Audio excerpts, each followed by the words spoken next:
Ahora vamos a ver la fisiología de la respiración en las profundidades. Cuando los seres humanos descienden a las profundidades marinas, la presión que les rodea aumenta mucho. Para impedir que se colapsen los pulmones, se debe aportar aire a una presión muy elevada para mantenerlos insuflados. Esta maniobra expone la sangre de los pulmones a una presión del gas alveolar extremadamente elevada, una situación que se denomina hiperbarismo.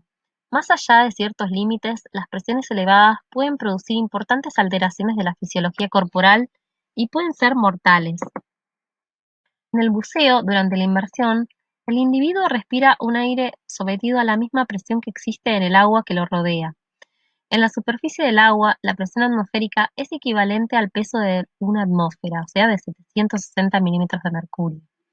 Al sumergirnos, la presión de nuestro alrededor será la suma del peso de la atmósfera en superficie y el de la columna de agua equivalente a la profundidad de la inmersión. Cada 10 metros de profundidad equivalen a una atmósfera, de manera que, en una inmersión de 20 metros, el aire que respiramos, nuestro cuerpo y nuestro equipo están sometidos a una presión de 3 atmósferas. Una atmósfera correspondiente al aire y 2 atmósferas, por lo que es una cada 10 metros. Ahora vamos a ver el efecto de la profundidad marina sobre el volumen de los gases. Y vamos a entender la ley de Boyle. El descenso a profundidad produce la compresión de los gases a volúmenes cada vez más pequeños.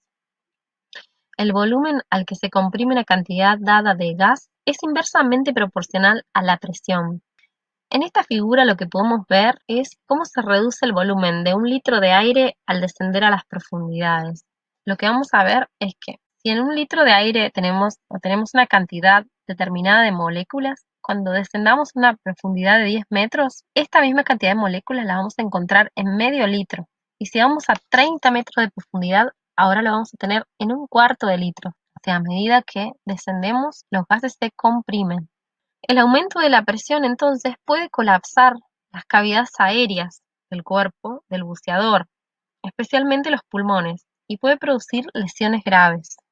Cualquier gas, incluso el contenido de los espacios corporales, está sometido a la ley de Boyle. Su volumen es inversamente proporcional a la presión. Según la ley de Boyle, en una inmersión a 20 metros, el aire que respiramos está a una presión de 3 atmósferas y el volumen del aire disponible será entonces de 1/3 del que dispondríamos en superficie. Puesto que nuestros pulmones miden lo mismo, pues los tejidos no pueden ser comprimidos por la presión y nuestro organismo consume oxígeno en la misma medida, podemos decir que en cada respiración utilizaremos 3 veces más aire que si estuviéramos en la superficie del mar. La ley de Henry impone que la cantidad de un gas que se disuelve en un líquido a una temperatura constante es proporcional a la presión de este gas. Respiramos en condiciones de hiperoxia, que es un 21% del gas, el nitrógeno es aproximadamente un 78%. La presión ambiental a 3 atmósferas a 20 metros de profundidad va a ser de 2.280 milímetros de mercurio, lo cual nos da que tenemos una presión parcial del oxígeno de 476 milímetros de mercurio, cuando a nivel del mar, en los alvéolos vamos a tener una presión de 100 milímetros de mercurio y en el aire inspirado una de 158. Pero ello no suele ocasionar los problemas más importantes, ya que los efectos nocivos de la hiperoxia son directamente proporcional al tiempo de exposición.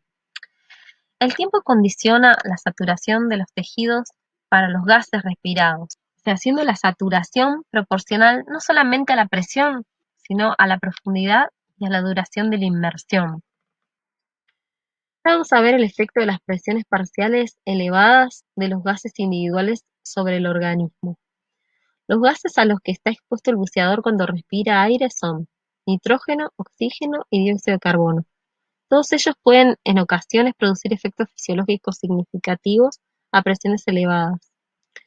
Cuando está a presiones elevadas el nitrógeno, que se va a producir es una narcosis.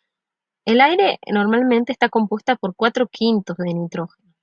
La narcosis por nitrógeno tiene características similares a la intoxicación alcohólica y por este motivo con frecuencia se ha denominado a la narcosis como la borrachera de las profundidades.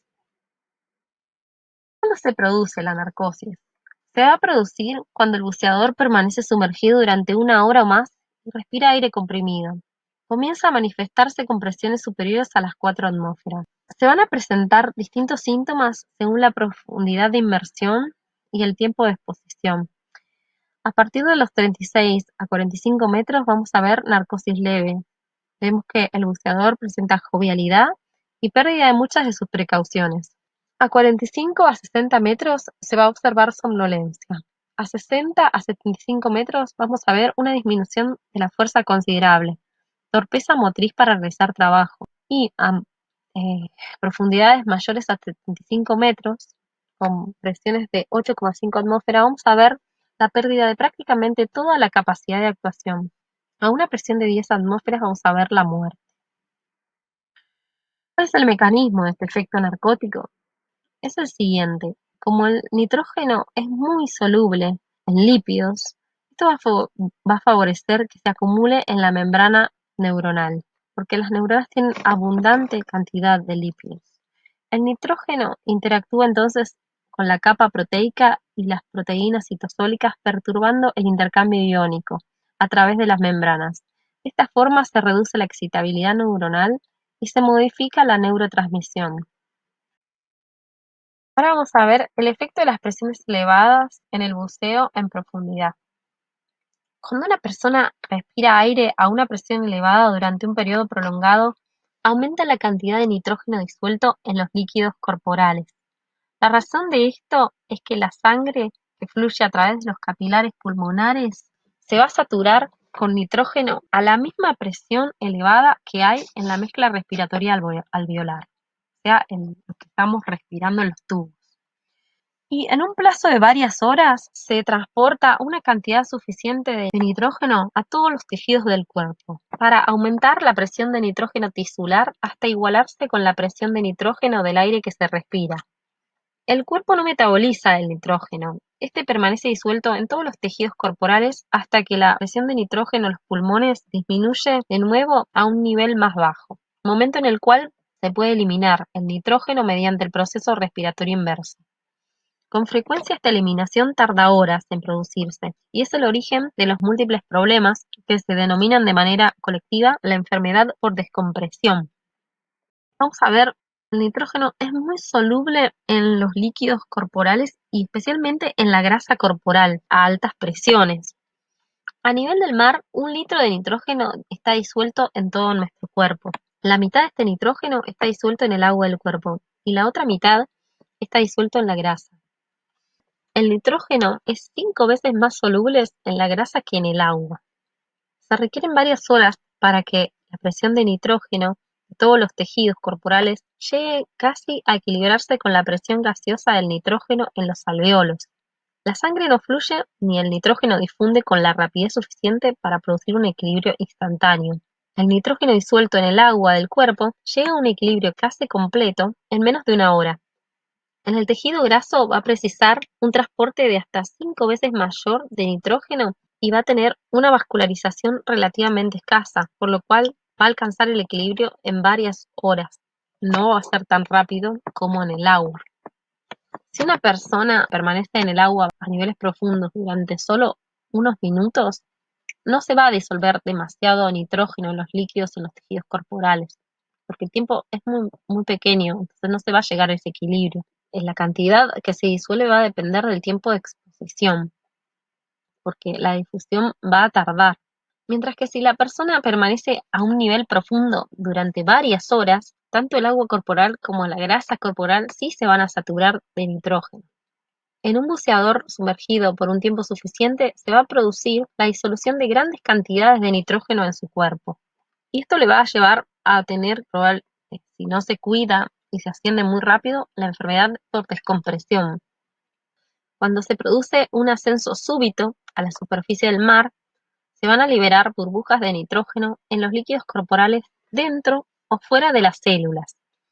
Luego del ascenso, los gases pueden escapar del estado disuelto y formar burbujas, constituidas casi totalmente por nitrógeno, tanto en los tejidos como en la sangre, en la que obstruyen muchos de los vasos sanguíneos pequeños. Las burbujas no aparecen durante muchos minutos a horas, porque a veces los gases pueden permanecer disueltos en el estado supersaturado durante horas antes de que se formen las burbujas. Se producen lesiones leves o graves en cualquier parte del cuerpo que van a depender del número y del tamaño de las burbujas. A medida que ascendemos a la superficie, los gases disueltos en el organismo van a sufrir un descenso de la presión y por las leyes de Boyle y de Henry van a aumentar su volumen y perder la capacidad de mantenerse disueltos en los tejidos, escapando de ellos. Sucede lo mismo con una gaseosa. Cuando nosotros destapamos una gaseosa, al disminuir la presión en el interior de la botella, el gas carbónico disuelto en el líquido va a escapar hacia la superficie formando burbujas. Igual que se requería un tiempo para que los tejidos se saturasen del gas, también se adquiere un tiempo para que éste salga gradualmente al exterior a través de la respiración, debiendo detenerse el buceador a diferentes profundidades cuando ha sobrepasado el tiempo. Emerger demasiado rápido no permite que se produzca el aumento del volumen. El gas va a escapar de las cavidades de una manera abrupta. De esta manera, cuando el gas empieza a escapar, se va a producir el estallido de las cavidades, por ejemplo, de la cavidad torácica de los pulmones, lo que se va a producir el barotrauma. También se puede producir un efecto en los oídos y en los senos paranasales. Tampoco vamos a tener tiempo suficiente para que todo el gas disuelto en los tejidos pueda ser transportado por la sangre y salir gradualmente por el pulmón, por lo que se va a desprender de manera tumultuosa. Cuando sucede esto, sobreviene un accidente llamado accidente por descompresión. Ahora vamos a hablar sobre los síntomas de la enfermedad por descompresión. Casi todos están causados por el bloqueo por burbujas de gas de muchos vasos sanguíneos de diferentes tejidos. Al principio solo se van a bloquear los vasos más pequeños por burbujas diminutas y luego estas burbujas van a confluir y se van a afectar vasos cada vez mayores. La consecuencia va a ser la isquemia tisular y a veces la muerte. En el 85 al 90% de las personas van a producirse dolores en las articulaciones y de los músculos de las piernas y de los brazos, y también dolores articulares.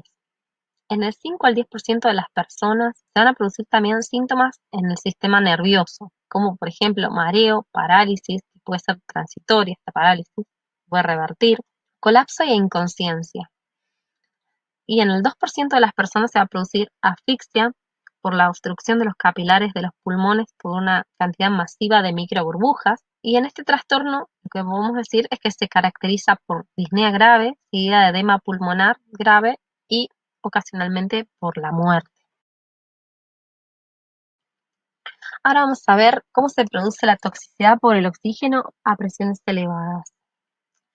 Una vez que la presión de oxígeno alveolar aumenta por encima del nivel crítico, el mecanismo amortiguador hemoglobina-oxígeno ya no puede mantener las presiones de oxígeno tisular en el intervalo normal y seguro que está entre 20 y 60 milímetros de mercurio. Lo que vamos a observar en este gráfico es que, aquí no se ve, pero estas son las presiones de oxígeno y estas son el oxígeno en la sangre en volumen por ciento. Cuando la presión de oxígeno es menor a 100, 120, más o menos, la curva de disociación de la hemoglobina va a tener un efecto sigmoideo, ¿no? Que aquí no se ve, pero a medida que vayamos a presiones de oxígeno mayores, lo que vamos a ver es que más cantidad de oxígeno se va a disolver en el agua de la sangre. Esto se da por la ley de Henry, que dice que a mayores presiones, mayor es la solubilidad de los gases. Dada esta situación, lo que vamos a observar es que cada vez menos proporción del oxígeno va a estar unido a la hemoglobina y más cantidad de oxígeno va a estar disuelto. Por lo cual, el efecto que se daba de amortiguación de la hemoglobina con las concentraciones de oxígeno en los tejidos periféricos va a fallar una vez que estemos a altas presiones de oxígeno. Vamos a ver que hay una intoxicación aguda por el oxígeno y también vamos a ver que se puede producir una intoxicación de forma crónica. Cuando tenemos una presión de oxígeno tisular muy elevada, Cuando se respira oxígeno a una alta presión alveolar de oxígeno, esto puede ser perjudicial para muchos tejidos corporales. La respiración de oxígeno a una presión de 4 atmósferas puede dar lugar a convulsiones seguidas de coma en un plazo de 30 a 60 minutos. Algunas convulsiones con frecuencia se producen sin aviso. Estas pueden ser mortales para los buceadores sumergidos en las profundidades. Los síntomas de intoxicación aguda por oxígeno son náuseas, calambres musculares, mareos, trastornos de la visión, irritabilidad y desorientación. El ejercicio aumenta mucho la susceptibilidad del buceador a la toxicidad por el oxígeno. Los síntomas aparecen mucho antes y con mayor gravedad. Bueno, en este esquema lo que vamos a ver es cómo el oxígeno, o sea, cómo la toxicidad del oxígeno se va a producir por oxidación intracelular excesiva. Cuando la presión de oxígeno es menor a 2 atmósferas, vamos a ver que hay un aumento en la presión del oxígeno alveolar. Este aumento va a llevar a un aumento de la concentración de oxígeno molecular arterial y un aumento de las especies reactivas de oxígeno. Este aumento de las especies reactivas de oxígeno va a producir la oxidación en tejidos, va a oxidar los lípidos de las membranas, va a oxidar las proteínas en los sistemas enzimáticos y de las vías metabólicas, y se va a producir daño celular y daño en las neuronas principalmente, porque tienen muchos lípidos. También se va a producir daño en el encéfalo, o sea, disfunción encefálica. Normalmente, a las presiones de oxígeno menores a 2 atmósferas vamos a tener el sistema amortiguador hemoglobina-oxígeno que regula la presión de oxígeno en los tejidos, que va a evitar que se formen grandes cantidades, o sea, que se genere gran cantidad de oxígeno molecular arterial. De esta forma, no va a haber tanta cantidad de especies reactivas de oxígeno. Aún así, cuando se forman las especies reactivas de oxígeno, vamos a tener un sistema enzimático antioxidante que va a estar formado por la catalasa, la peroxidasa y la superóxido desmutasa, que va a ser capaz de contrarrestar los efectos de las especies reactivas de oxígeno y evitar que produzcan la oxidación en los tejidos. Lo que vamos a ver es que cuando la presión de oxígeno mayor a 2 atmósferas, vamos a tener un exceso de la presión de oxígeno alveolar. Este aumento de la presión de oxígeno alveolar va a llevar a un aumento de la concentración de oxígeno molecular arterial y por lo tanto a un aumento de las especies reactivas de oxígeno. Lo que vamos a ver es que en este caso el sistema amortiguador de hemoglobina-oxígeno va a estar colapsado, o sea, no va a dar abasto. Como habíamos visto en el gráfico anterior, va a empezar a fallar. ¿Sí? ¿Por qué? Porque va a haber una mayor disolución del oxígeno en la sangre que unida a la hemoglobina. Entonces, este aumento de oxígeno disuelto va a llevar a una mayor cantidad de la producción de especies reactivas de oxígeno, que al ser demasiado grande también va a rebasar los sistemas antioxidantes, o sea, va a rebasar a las enzimas que van a producir efectos antioxidantes, por lo cual el sistema antioxidante va a estar desbordado. Y de esta forma, entonces, sí se va a producir la oxidación en tejidos de los lípidos, principalmente los poliinsaturados, y de las proteínas, produciendo el daño celular, principalmente, como dijimos, en las neuronas, y una difusión en el encéfalo. Cuando nos exponemos al oxígeno de manera crónica, o sea, a lo largo de un tiempo prolongado, vamos a observar que a tan solo una presión de oxígeno de 1 atmósfera vamos a tener efectos a nivel del parénquima pulmonar. En este caso, a tan solo 1 atmósfera no vamos a tener una intoxicación aguda por oxígeno a nivel del sistema nervioso central. No, esto no va a suceder porque es demasiado baja esta presión de oxígeno. Pero cuando esta presión de oxígeno de 1 sola atmósfera se mantiene en el tiempo, sí vamos a observar efectos a nivel del parénquima pulmonar. ¿Qué tipo de efecto vamos a ver? Bueno, vamos a ver congestión de las vías aéreas pulmonares, ¿sí? A nivel de los bronquios, bronquiolos. Vamos a ver edema pulmonar, o sea, va a haber una acumulación de líquido a nivel de los alvéolos. Y vamos a ver atelectasia, ¿sí? Estos son producidos porque tanto el recubrimiento de los bronquios como de los alvéolos va a estar expuesto de forma directa al oxígeno. Entonces, la toxicidad va a ser de estas presiones que quizás no son demasiado altas, va a ser suficiente para generar una lesión en estos tejidos de revestimiento. No va a suceder lo mismo con el resto de los tejidos, ya que el oxígeno se va a disolver en la sangre, pero también va a estar en equilibrio con la unión a la hemoglobina. De esta manera, el sistema amortiguación hemoglobina-oxígeno va a permitir que a los tejidos periféricos llegue una cantidad de oxígeno mucho menor a la que llegaría directamente a los tejidos de recubrimiento, como son los bronquios y los alvéolos, que están directamente expuestos. Esto sería lo que pasa con una intoxicación crónica por oxígeno. Muchas gracias por su atención.